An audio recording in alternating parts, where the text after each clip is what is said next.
দাওয়া.টিভি, দুনিয়া ও আখিরাতের কল্যাণে। নাজমুল ভাই আমাদেরকে পাবনা সাথিয়া থেকে প্রশ্ন করেছেন, আইয়ামে বীজের রোজার ফজিলত জানতে চেয়েছেন।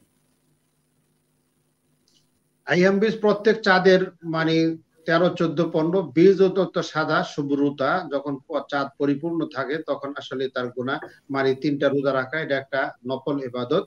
আল্লাহ রাসূল সুন্নত করেছেন, নফল করেছেন। সেখানে নফল ইবাদতের মধ্যে বিভিন্ন ধরনের ঘোষণা রয়েছে, সুনির্দিষ্ট ঘোষণা আমি এখন বলতে পারছি না। তবে ইবাদতের রোজার মধ্যে যে কমনলি যে গুনাহগুলো মাফ হয়, আল্লাহর সন্তুষ্টি অর্জন হয় এবং নিজের যে একটা শাহওয়াত, নিজের ভিতরে যে একটা মানে কাম উদ্দীপনা ভাব থাকে সেটা দমন হয় এবং আল্লাহর সাথে নৈকট্য লাভের ব্যাপারে যে তাকওয়া, আল্লাহ ভীতিটা সবচেয়ে বেশি হয় এবং সৃষ্টি হয়। এবং ইফতারের সময় যদি সে আল্লাহর কাছে কান্নাকাটি করে তাহলে আল্লাহ তাআলা তার গুনাহগুলি মাফ করে দেন এবং আর জন্য আল্লাহ তাআলা আরো পুরস্কার যে সমস্ত রেখেছেন সেগুলো পুরস্কার তার জন্য প্রযোজ্য হয় এই রোজার মাধ্যমে। সেখানে এজন্য আইয়াম বীজের রোজার গুরুত্ব অনেক বেশি। যাদের সুযোগ আছে তারা অবশ্যই রাখবেন।